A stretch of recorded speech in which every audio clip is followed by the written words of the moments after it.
Assalamualaikum warahmatullahi wabarakatuh.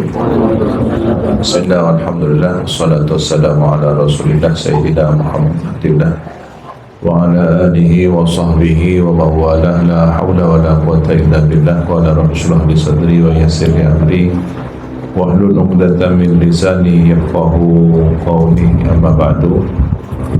Yang kami hormati Keluarga besar Pondok Pesantren Salafiyah Sampai Sukoharjo, pengurus Ikhlas Pusat, pengurus Ikhlas Rayon Ketapang, para alumni, para wali santri, simpatisan seluruhnya, fitokumullah jami'an. Alhamdulillah bahwa kita masih diberi rasa peduli kepada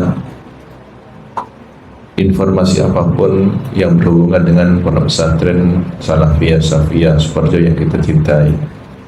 Kita masih diberi perasaan intisab, memiliki nasab keilmuan sebagaimana dawuh Imam Syafi'i radhiyallahu ta'ala bahwa al-ilmu luhmatun kaluhmatin nasab. Ilmu itu bagaikan darah daging nasab. Tentu ucapan atau statement Imam Syafi'i ini berangkat dari kedalaman berfikir beliau. Setidaknya ada dua landasan yang saya temukan korelasinya dengan ucapan Imam Syafi'i tersebut. Yang pertama adalah sabda Nabi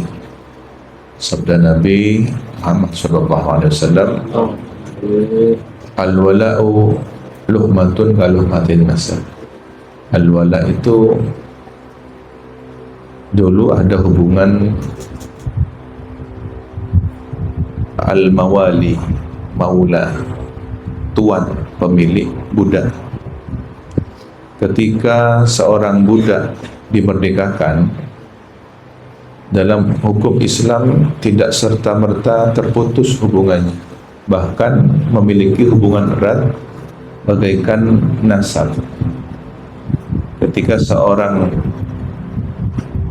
budak yang telah dimerdekakan kemudian meninggal dunia, tidak ada ahli warisnya, maka harta benda itu diwaris kepada al-mawali, tuan yang pernah memerdekakannya.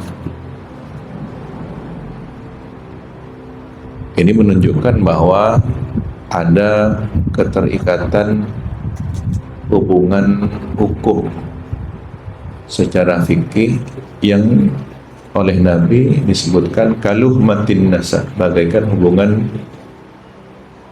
biologis, jadi secara nasab.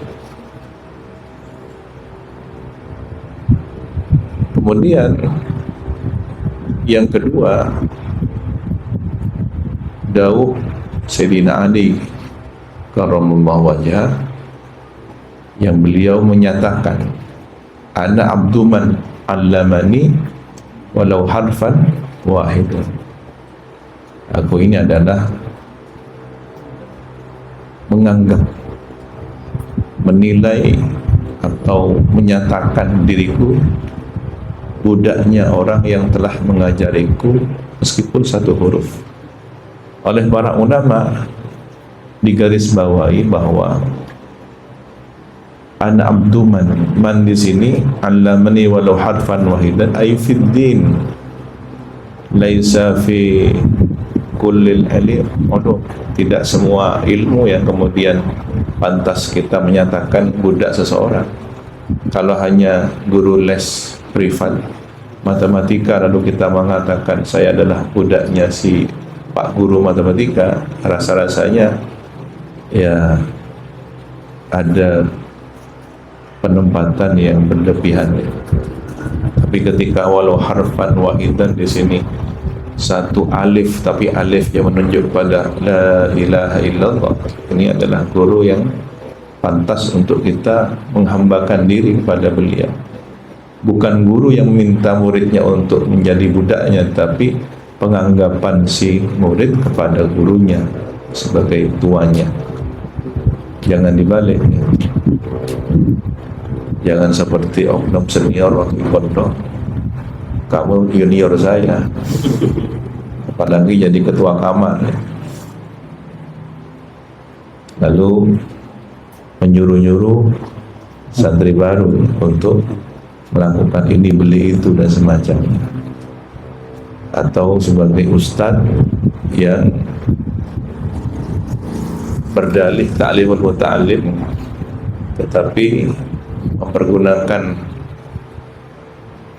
status gurunya atau keustadzannya sebagai alasan untuk memerintah anak didiknya melakukan hal-hal yang lebih manfaat kepada kepentingan pribadi si guru tersebut. Nah, ini oknum yang tidak patut menjadi teladan. Tetapi yang dimaksud di sini adalah bahwa Sayyidina Ali begitu ta'zim kepada sumber ilmu, terlebih bahwa jika yang dimaksud di situ adalah Madinatul Ilmi, sumber kota ilmu itu sendiri, di mana Sayyidina adalah babuha, pintunya, yakni yang dimaksud Madinatul Ilmi adalah Rasulullah sallallahu alaihi wasallam. Ya sudah sangat pantas bagaimana seorang murid menghambakan diri kepada gurunya. Nah, disinilah poinnya masuk Imam Syafi'i. Menurut saya beliau memadukan dua ucapan itu, sabda Nabi dan ucapan Sayyidina Ali. Orang yang sudah menganggap budak kepada gurunya, ini kan seperti hubungan tuan dan al-abd, as-sayyid wal-abd. Sementara Nabi menyebutkan al-wala'u luhmatun kaluhmatin asal. Hubungan sayyid dengan budaknya meskipun sudah dimerdekakan bagaikan hubungan nasab. Nah, bagaimana dengan yang lebih afdal dari sebatas perbudakan? Apa yang lebih afdal? Keilmuan yang dinyatakan oleh Sayyidina Ali bagaikan budaknya. Maka disinilah kemudian muncul satu natijah, satu kesimpulan akhir bahwa seorang murid yang telah menyatakan dirinya sebagai budak dari guru murabbinya adalah bagaikan anak didik, anak ruhani yang kemudian gurunya adalah orang tua rohaninya. Itulah kemudian kadangkala nasab keilmuan bisa lebih menyelamatkan daripada nasab biologis. Di nasab ideologis kadangkala lebih kuat syafaatnya telah pada hari kiamat dibanding sebatas nasab biologis. Sayyidina Zaid bin Harithah ketika disuruh memilih apakah akan kembali kepada ayahnya ataukah tetap bersama Nabi, karena beliau sempat diadopsi oleh Nabi, bahkan kemanapun beliau menyandang nama Zaid bin Muhammad. Setelah turun ayat Al-Quran menegur bahwa makana Muhammadun aba ahadin min rijalikum, berubah status, tidak boleh mengadopsi anak sampai mengubah nasab. Kalau hanya mengakui sebagai anak angkat tidak masalah. Sayyidina Zaid sedih ketika berubah namanya yang selama ini Zaid bin Muhammad menjadi kembali kepada asalnya Zaid bin Harithah. Dan lihat bagaimana beliau lebih memilih tetap bersama Nabi.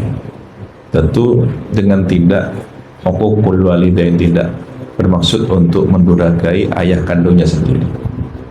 Artinya ada yang lebih dipilih. Apa? Ayah ruhani, murabbil arwah wal jasad, sosok Nabi pendidik jasad dan ruhaninya yang beliau lebih memberikan jaminan keselamatan di dunia dan akhirat. Itu contoh bagaimana seorang anak didik lebih memilih guru ruhaninya, Sayyidina Zaid bin Harithah. Kemudian menuju kepada pertanyaan yang pertama sebagai bekal atau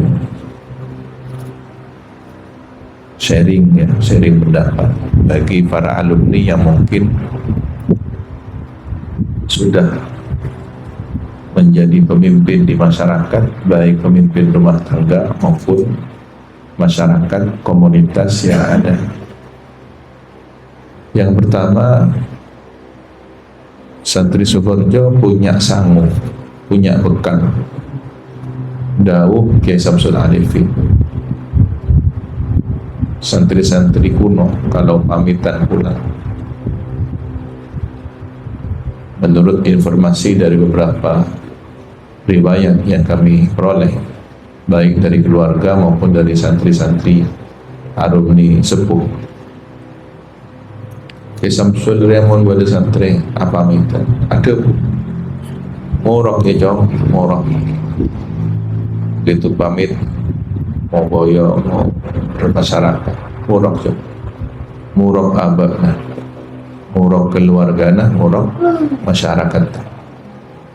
Nah, murok ini bukan hanya sebatas menyampaikan ilmu secara tekstual, bukan hanya sebatas mengajar alif bata, lebih dari itu.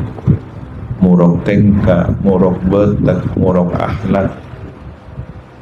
Tapi kenapa kemudian beliau pertama mengurutnya menjadi murok abad? Nah, ini menunjukkan litartib, faidah litartib, berurutan. Jadi pulang ke masyarakat, pertama mungkin dia masih belum berkeluarga, status alumni yang masih belum berkeluarga, maka nawaitu niat dirinya untuk kemudian sudah mendidik diri sendiri, ngajari amanah TV. Bagaimana membaca situasi?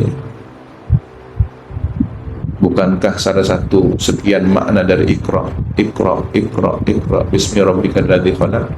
Sementara Nabi yang diperintah untuk Iqra itu An-Nabiyul Ummi, yang memang sengaja dalam kondisi tidak membaca dan tidak menulis sebagai salah satu faktor kelebihan, bukan kekurangan, sebagai bukti bahwa Quran bukan karya tulis Nabi Muhammad.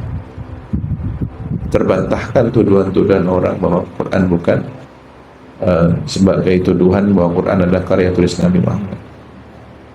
Nah, apa yang dibaca oleh Nabi? Situasi, kondisi, terutama keberadaan sosial masyarakat Mekah yang disebut jahiliyah itu. Nabi tahannus, merenung, berpikir. Itu namanya ngaji, Iqra. Membaca sesuatu yang tak tertulis, tanpa huruf, tetapi ada aksara nyata. Apa? Perilaku, tabiat, peristiwa, karakter, kejadian. Dan itu lebih berat. Ngaji abad TV. Wa fi anfusikum afala tubsirun, untuk melihat bahwa ada potensi-potensi yang terdapat dalam diri sendiri, bisa menjadi potensi positif, bisa menjadi potensi negatif. Seharusnya para alumni begitu, pulang ngaji abad, barulah kemudian ngaji keluarga. Sudah punya istri, kemudian menjadi orang tua, punya anak, dipercaya untuk mengurus madrasah, musola atau lembaga. Sudah jadi pemimpin, apalagi punya majelis, menjadi tokoh yang tentu didengar dan diperhatikan. Ini berat. Jangan seperti pengalaman buruk salah satu oknum santri yang saya mengikuti sendiri, karena waktu itu saya baru belajar aktif di Iksas Rayon Situ Pondok. Waktu itu belum ada Iksas alumni dan Iksas santri, masih melebur menyatu. Kira-kira tahun 90-an senior ini pulang bermasyarakat, tiba-tiba oleh masyarakatnya diajukan untuk masuk kontestasi jadi kepala desa, dan dia maju dengan percaya diri. Mungkin karena di pondok sudah jadi ustadz, sudah jadi ketua kamar, ya. Pulang ngereng, Pak Ustadz, jenengan yang juga kibar masyarakat jadi Pak Tenggi. Padahal baru hitungan bulan. Begitu gagal karena tidak dapat nominasi pilihan, jadi hanya mungkin didukung oleh sebagian warganya saja. Apa yang terjadi? Dia harus mengulur waktu untuk mendapatkan kepercayaan kembali dari masyarakatnya. Sekian belas tahun tertunda. Begitu juga saya teringat waktu mondok di Pujon, ada kakak kelas senior kami yang saya tidak nututi tapi mendengar ceritanya. Ya, kalau santri di Pujon itu biasanya tiap satu pekan ada 3 hari untuk berdakwah, memang dilatih untuk dakwah di masyarakat. Suatu ketika beliau ditempatkan di suatu masjid yang berdampingan dengan takmir masjidnya, rumah dengan masjid itu berdekatan. Kemudian ada perilaku yang tidak pantas dari si tuan rumah ini. Jadi beliau sebagai tokoh masyarakat, beliau sebagai takmir, ternyata ada sosok yang kurang menjadi teladan dari kepribadiannya, dan itu berkaitan dengan ibadah, takmir masjid tapi kok kemudian kurang rajin ke masjid. Kalau tidak keliru masalah Jumatan. Dan si ustadz ini senior saya, kebetulan dia ceramah di masjid itu. Corong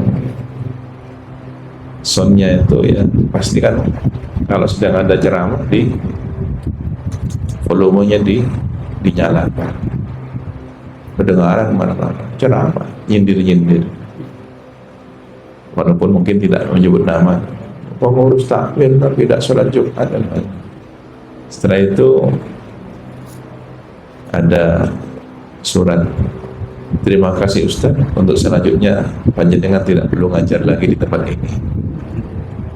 Sehingga hampir 2 tahun 3 tahun kami santri Pujon tidak boleh berdakwah lagi di tempat itu karena keliru pendekatan. Ini kan kurang ngaji. Jadi saya wanti-wanti pada para santri alumni yang sudah bermasyarakat, kalau masih belum pada jenjang tahapannya, jangan melompat. Khawatir lompatannya terlalu jauh dan terjatuh. Kalau terjatuh harus naik dari urutan paling bawah lagi, harus tertatih-tatih lagi, menata titian langkahnya menuju tangga yang tertinggi. Kalau tadi bahasanya kan belum bisa menahan emosinya sehingga keluar statement, kata-kata dan semacam. Dan yang namanya hidup bermasyarakat tidak benar-benar pasti mulus ya, pasti ada kelirunya, pasti ada salah. Tetapi kalau terlalu ngejos, terlalu bersemangat, itu juga tambah banyak kelirunya. Berbeda dengan yang bertahap, berbeda dengan yang masih mau banyak belajar, minta nasihat kepada yang sepuh.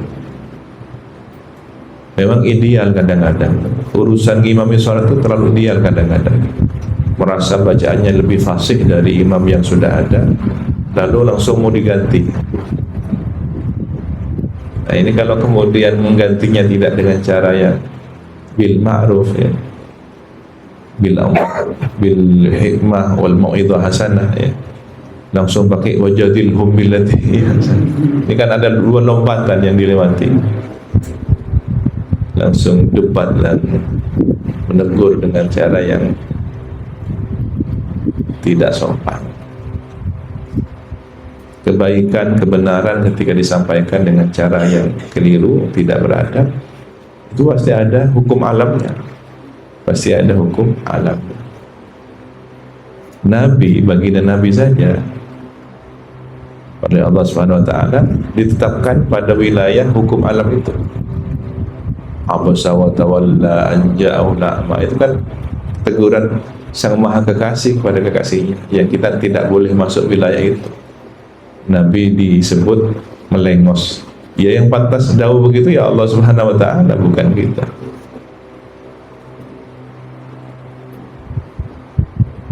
Ketika ada Ummi Maktub, Ibnu Ummi Maktub yang buta itu, dengan iman yang tulus mendekati Nabi, Nabi sedang berdiskusi penting dengan tokoh-tokoh pentolan kafir Quraisy, yang Nabi berharap diskusi itu menghasilkan dakwah yang cemerlang. Ini orang-orang penting, ini orang-orang strategis, orang-orang berkelas. Sementara ini orang buta yang secara sosial mungkin tak dihiraukan. Tapi Allah Subhanahu wa taala mengingatkan Nabi, ini loh yang imannya lebih tulus. Sementara yang oleh Nabi diinginkan, diharapkan mendapatkan peluang lebih banyak secara strategi dakwah, terkunci mati hatinya, sampai ada yang harus terus sampai mati dalam kondisi kafir. Ini rahasia mukasyafahnya Nabi yang disingkap oleh Allah, bahwa tidak boleh terlalu berharap banyak pada orang yang menurut ukuran akal kita berpeluang menjadi mitra dakwah kita, tapi kenyataannya justru sampai akhir hayatnya tetap menjadi posisi memusuhi dakwah kita. Sementara ada orang yang tidak dalam perhitungan, tak terlalu diperhitungkan ya. Nah ini kadang-kadang dalam perjuangan dakwah terjadi di kalangan para ustaz-ustaz. Tetimun tak pate jamaah, tak pate soki, tak pate kita. Tapi kalau kemudian ini di mana nih pengajian ini di Haji Fulan Pak Ustaz. Oh ya semangat. Sudah Haji Fulan ini semangat. Apa motifnya? Ternyata ada unsur duniawinya. Ini yang kadang-kadang merusak niat dakwah seorang ustaz. Nabi saja yang dijaga hatinya, dijaga niatnya oleh Allah, ketika harus mengalami satu peristiwa itu sebagai teladan, pelajaran pada kita. Kan wajar sebenarnya Nabi berpikir untuk lebih strategis memperhitungkan dakwah. Kemudian ada yang datang mendekat, dia buta, dia status sosialnya di bawah status sosial para pejabat Quraisy ini. Nabi lebih fokus kepada yang berpeluang besar itu. Nah, sikap Nabi ini ditegur keras oleh Allah, kode keras dari Allah. Padahal bukan kekeliruan, tetapi karena ini adalah makomnya, makom muqarrabin, bukan sekedar al-abrar ya, hasanatul muqarrabin, hasanatul abrar, sayyatul muqarrabin, kebaikan-kebaikan pada level al-abrar, orang yang standar kebaikannya pada level biasa, itu bisa menjadi kesalahan orang-orang muqarrabin, orang-orang yang didekat kepada Allah. Dawud ke As'ad, engkau jauh mun lupa ke pangeran sekejap sedetik dosa. Kalau kita kan yang penting sholat fardunya tetap ingat kan ya, walaupun setelah itu lalai nonton sepak bola, siapa sekarang pemenangnya, apakah Italia atau biasa saja. Malam ini tidak tahajud, ya biasa saja, karena biasa tidak tahajud mungkin. Kalau tahajud malah istimewa kan gitu. Makmuruna tahajud, andi masalah paling. Nah, seperti ini yang masih perlu ngaji. Jadi jangan terlalu banter. Ikuti tangganya, ikuti tahapannya. Kalau dahulu guru saya, ya mengikuti milini banyu, aliran air. Bagaimana aliran air itu mengalir? Filosofi yang pelajari. Dan itu lebih terasa, bisa kita nikmati. Tapi kalau terlalu menjos, terlalu memaksakan diri, terlalu terobsesi, ini yang kadang-kadang belum waktunya sudah kita ingin meraihnya. Akhirnya apa? Kecewa. Kemudian pertanyaan yang berikutnya tentang rotibul ikhsas dan rotibul hajat. Ikhsas dan rotibul hajat. Tentu ikhsas ini kan wilayah mahabbah. Wilayah mahabbah itu ada di dalam batin kita, di dalam wilayah ruh kita kan itu. Keikhlasan ini sebenarnya kan bukan sekedar batas masa bakti kepengurusan kan gitu. Itu hanya sekedar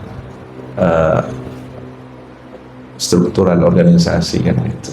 Tetapi bahwa kita punya nasab abnaul masyayikh min talamidhim, ya, murid-murid guru kita, ini tidak ada masa baktinya, tidak ada masa periodenya. Bahkan kalau saya katakan secara ekstrim ya, ikhlas ini kan sampai di akhirat nanti, sampai satu surga dengan beliau semua kan. Nasab keilmuan ini kan tidak terputus. Nah, yang perlu dirawat itu sebenarnya adalah wilayatul mahabbah, batas-batas teritorial cintanya guru yang tidak terlihat tapi bisa dirasakan. Kalau Anda pejam dan merenung, terlihat itu batas wilayah mahabbahnya di mana. Tapi kalau kita menggunakan mata kepala yang terbatas ini, kurang teliti. Kadang dianggap biasa saja, tapi di situ jadi kecemburuannya guru. Saya sendiri yang mengalami dan belajar dari kesalahan. Jadi ketika akan pamitan pulang, kami belum direstui untuk pulang. Surat sudah datang dari keluarga bahwa Azaim ini diminta pulang, munasabah berkaitan dengan kewafatan pamannya Kefawaid. Tanda tangan keluarga semua di situ untuk memastikan bahwa surat ini resmi dari keluarga.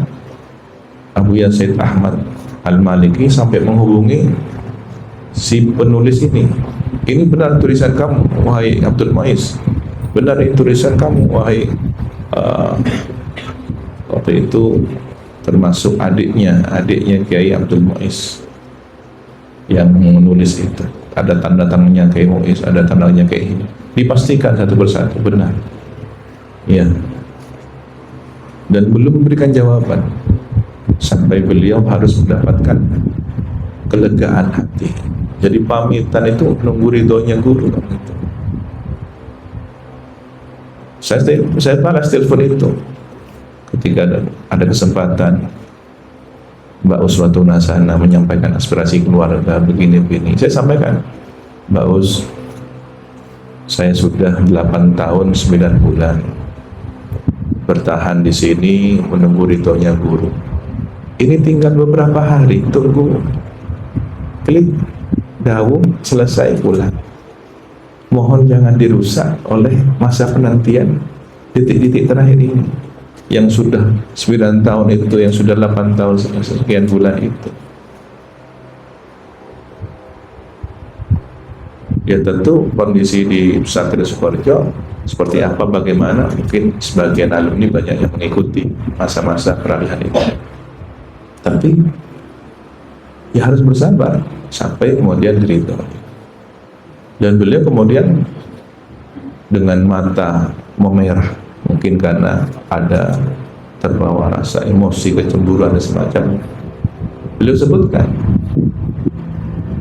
Azaim anta waladi anta tilmidi, Zaim kamu adalah anakku dan muridku. Beliau buat garis wilayah mahabbah. Dan sampai sekarang saya paham bahwa itu adalah batas-batas wilayah mahabbah. Kita hormat dengan guru orang lain, iya. Kita hormat dengan para sesepuh kita, iya. Kita hormat dengan para masyayikh yang lainnya, iya. Tapi kita sudah punya nasab wilayah mahabbah kepada siapa? Ini yang harus dirawat.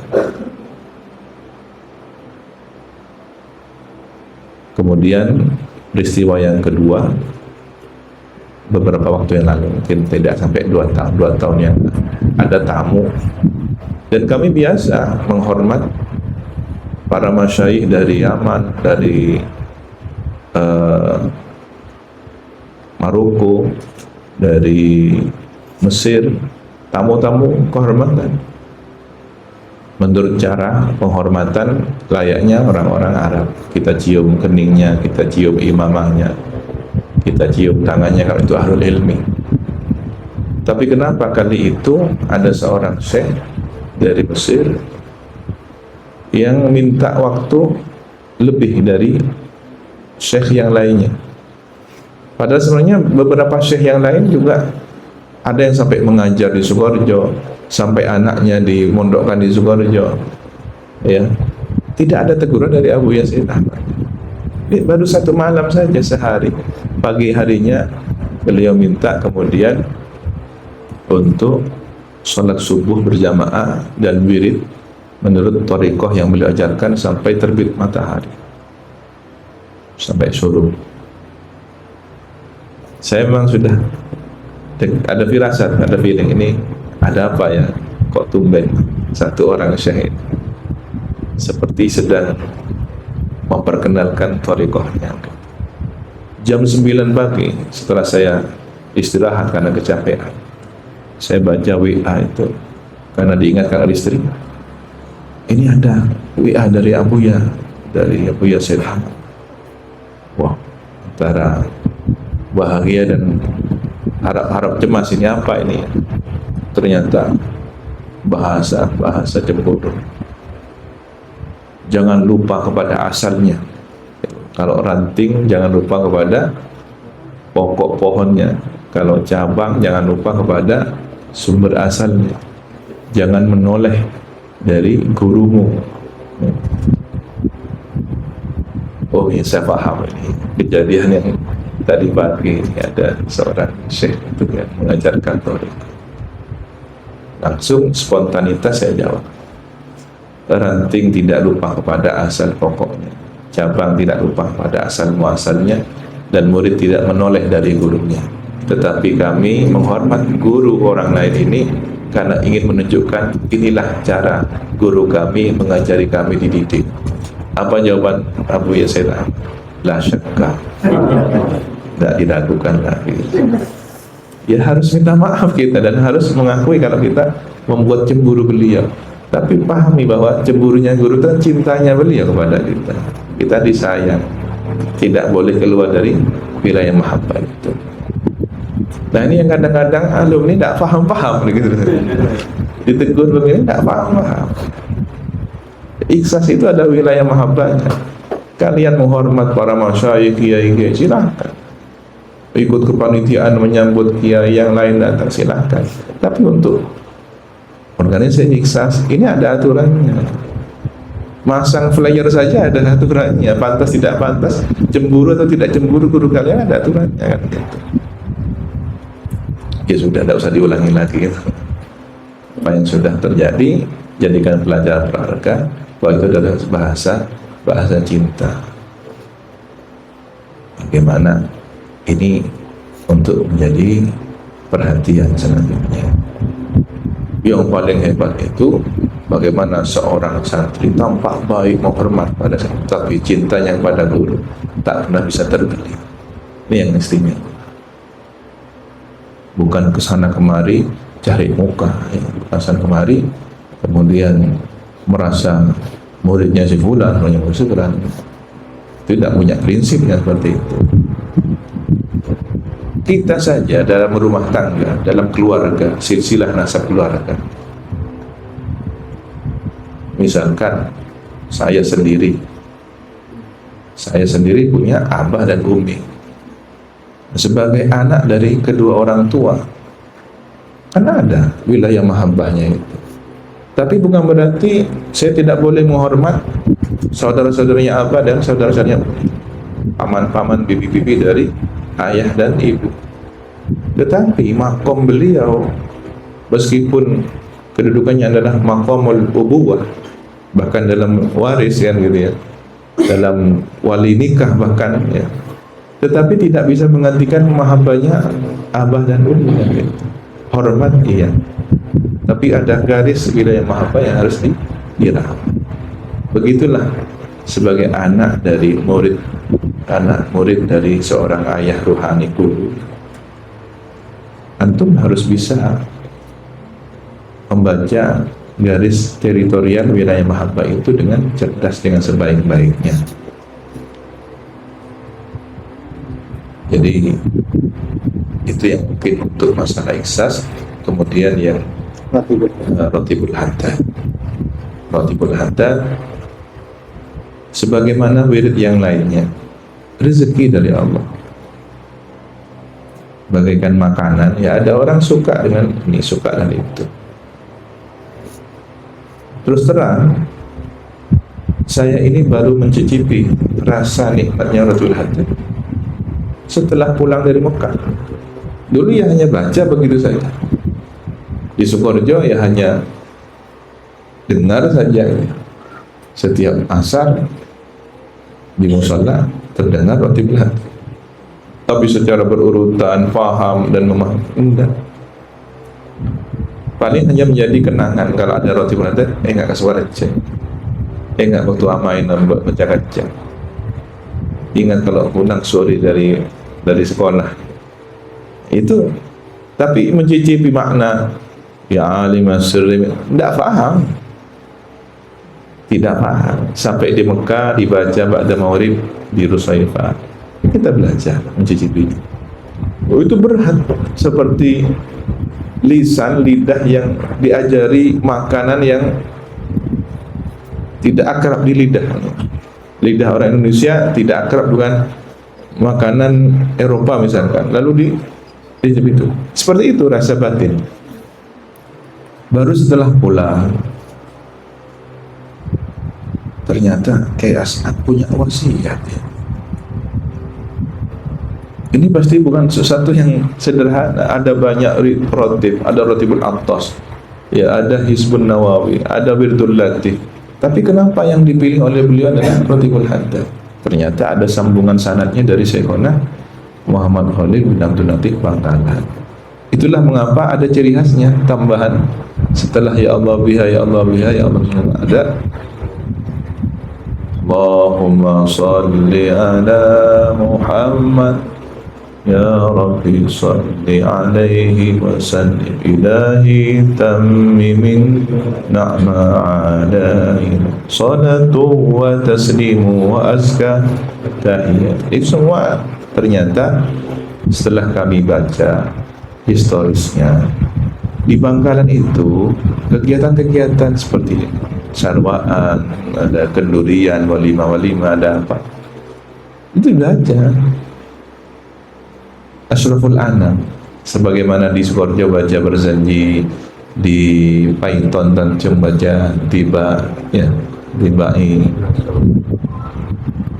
masing-masing punya ciri khas. Ternyata Syekhona Muhammad Khalil Bangkalan senang kepada Asyraful Anam. Nah, itu mungkin tambahan dari Syekhona, dugaan saya begitu. Sehingga 3 qasidah ini dibaca setelah Ratibul Haddad. Dan sholawat itu kan memang untuk mendinginkan. Wirid itu ada aura panasnya. Bahkan salah satu Ba'dul Masyayikh memberikan tips cara. Setelah wiridan jangan langsung minum air, karena ini aliran darahnya sedang dipacu, sedang panas, hangat. Rasakan dulu kehangatan zikirnya itu, aura zikirnya itu rasakan dulu sampai kemudian dinetralisir oleh sholawat, baru minum. Itu ada asar. Tapi kalau langsung diminum air itu hilang. Dampaknya itu kepada perilaku, kepada watak, di mana setiap zikir itu kan punya daya apa istilahnya ya, khasiat. Bisa mengubah watak yang buruk, bisa menghancurkan nafsu. Nah, kalau kemudian langsung dihapus dengan minum air, didinginkan, itu efeknya. Ini salah satu kaifiyahnya. Jadi Ratibul Haddad adalah amalan yang menjadi rekomendasi guru kita Kiai As'ad Al-Arifin. Dan juga itu wasiatnya Kiai Ridwan yang juga berguru kepada Syekhon Kiai Hamid Pasuruan, pengamal Ratib, dan banyak para aulia sholihin pengamal Ratib. Maka ketika ada isu kemarin tentang nasab Ba'alawi dan Kiai keturunan Nusantara, ini saya melihat ada kepentingan secara intelijen. Lalu diseranglah Ratibul Haddad ya, karena karyanya Al-Habib Abdullah bin Alawi Al-Haddad. Dianggap ini adalah misi-misi terselubung Sadatina Ba'alawi. Bagi orang yang teruji mahabbahnya kepada guru-guru, ini bagian dari materi ujian. Tidak sedikit alumni yang kemudian sudah mulai meninggalkan Ratibul Haddad gara-gara fitnah Pak Alawi kemarin. Ada yang sampai sekarang terus saya ikuti komentarnya, setiap ada Habib terus begitu. Saya ingat apa ya kira-kira yang perlu jadi muhasabah. Iya, dulu ini emang tidak terdengar sering melanggar, tidak. Tapi terlalu sibuk pengabdiannya dipercetakan. Mungkin tidak tahu apa, di mana kelirunya, apa jarang ke asta, apa jarang di kamar, ya hadiran atau gimana? Atau memang bagiannya dia sedang diuji. Saya berharap alumni yang itu langsung ditegur oleh GSA. Kenapa? Kalau saya yang negur kurang ampuh mungkin. Tapi mulai Rabu Ibn Qasat baca jangkola ke Al-Ibn Al-Haddad, selesai itu juga. Ini perlu diingatkan para alumni yang terpengaruh dengan fitnah-fitnah semacam itu. Marilah kembali kepada wasiat guru kita. Sudah jangan tolek. Orang yang tidak suka pada zikir itu siapa sebenarnya?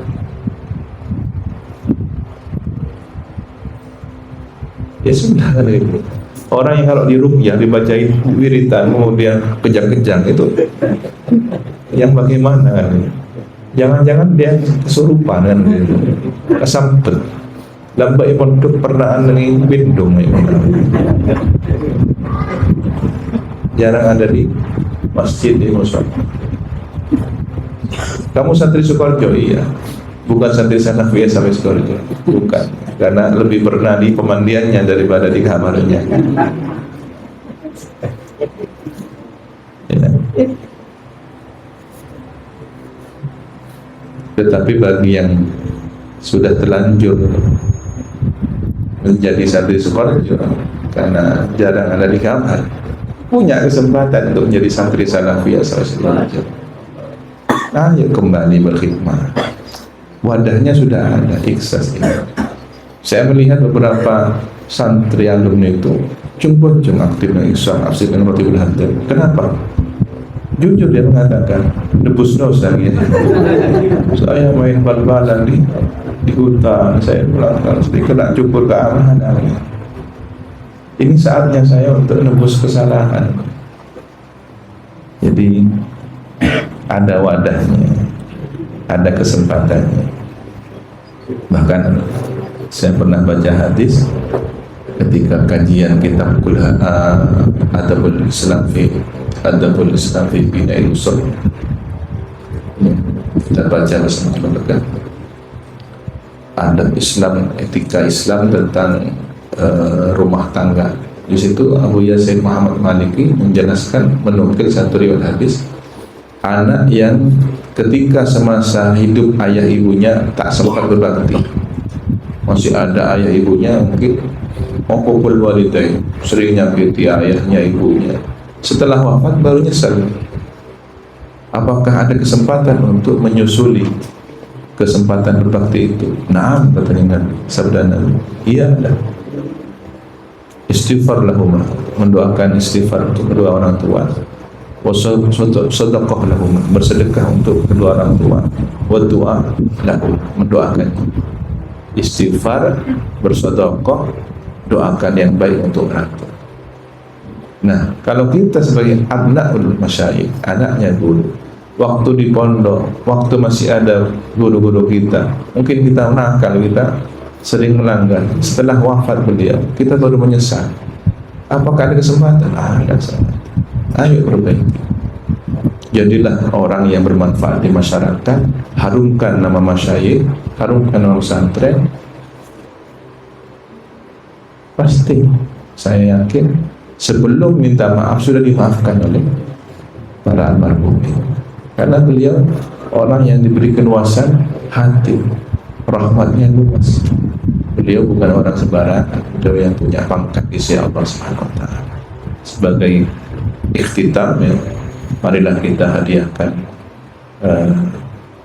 tawassul bil fawatih pada para masyayikh kita, guru-guru kita. Termasuk ini ada permintaan dari tuan rumah, ya, para ahlul barzakh, ahli kubur dari tuan rumah.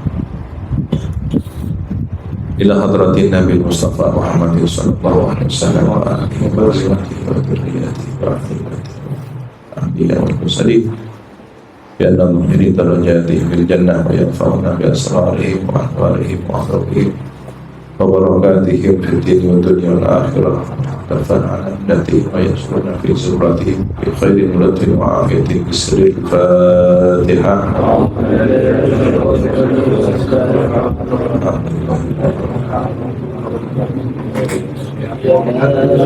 Suratul Ladina Amta Alaihim Thumma al-Fatihah Awliya wa syuhada wa salihin wa al-Rasulih Abaina ummahatina wa syaibina Akhwati abdadah dan muslimin wal muslimin Wa yafa'una bi-asrani wa Bid-dini wa dunya wa al-akhirah Thumma qusna ila syaikina Khalil makanan wa qiyasi masyarakat Subhanallah wa yahdi dhalimuna wa la yahdi mudabbirin wa Kiai Haji Mahfuz Sirar, Haji Ma'sum Mahfuz, Haji Nasrullah Ma'sum, wa Kiai Zaidi Aslan, Haji Mahfuz Aslan, wa Mirhani Mahfuz Aslan, wa Kiai Wahid Taha, wa Kiai Kafir Jazuli, wa Kiai Hasan Basri, Khadijah Muhyiddin. Al-Fatihah.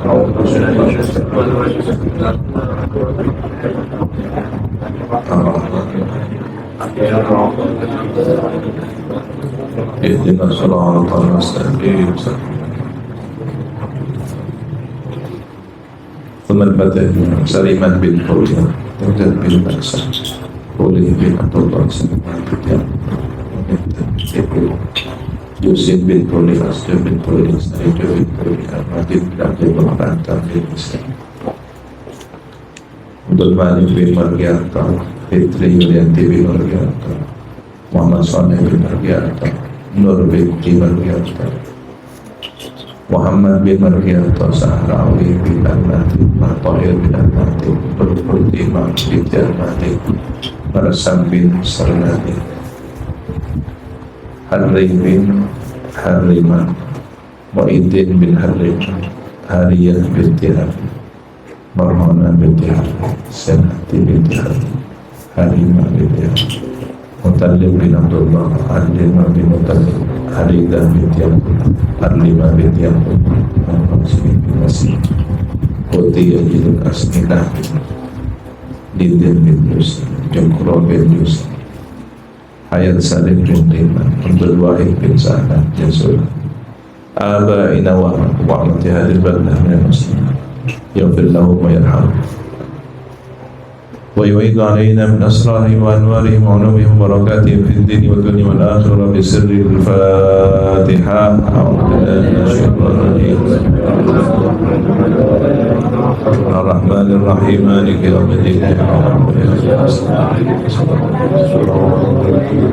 المغضوب عليهم ولا الضالين. الفاتحة بالقبول وتمام كل يسمع والصلاة الشرعية ظاهر الفاتحة دافعة لكل شر جاربة لكل خير لنا ولوالدنا وأولادنا وأحبابنا وشيخنا مع اللطف والعافية وعلى نية أن الله ينور قلوبنا وقوالبنا مع الهدى والتقى والعفاف والغنى والموت على دين الإسلام والإيمان بلا مهنة ولا امتحان بحق سيدي ولد أمنا ولكل نية صالحة. الفاتحة. أعوذ بالله من الشيطان الرجيم. بسم الله الرحمن الرحيم. إياك نعبد وإياك نستعين اهدنا الصراط المستقيم عليهم ولا الضالين. صلى الله على سيدنا محمد وعلى آله وصحبه وسلم. لا إله إلا الله العظيم الحليم. لا إله إلا الله رب العرش العظيم. لا إله إلا الله رب السماوات. اللهم كاشف الغم وجيب دعوة المضطر إذا دعوك رحمن الدنيا والآخرة ورحمهما ارحمنا في حاجاتنا هذه بقضائها ونجاهها رحمة تغنينا بها من سواك ونوليهم سلاما لا تدع ولا هم ولا مرض شرعك ولا حاجة هي لك الرضا إلا قليل الراحمين. اللهم كما أنت فازق وكما زدت فبارك وكما باركت فأذب. اللهم أرسل هدية واصلة ورحمة نازلة وبركة شاملة إلى حضرة النبي المصطفى محمد صلى الله عليه وسلم. ثم اغفر لآبائنا ومشايخنا اللهم اغفر لهم وعافهم ونور قبورهم ومسلمهم. اللهم لا تحرمنا أجورهم اجعل قبورهم روضة من رياض الجنان. يا أيتها النفس المطمئنة ارجعي إلى ربك راضية مرضية فادخلي في عبادي وادخلي جنتي. إن الله وملائكته يصلون على النبي يا أيها الذين آمنوا صلوا عليه وسلموا وآخر الحمد لله رب العالمين. الفاتحة.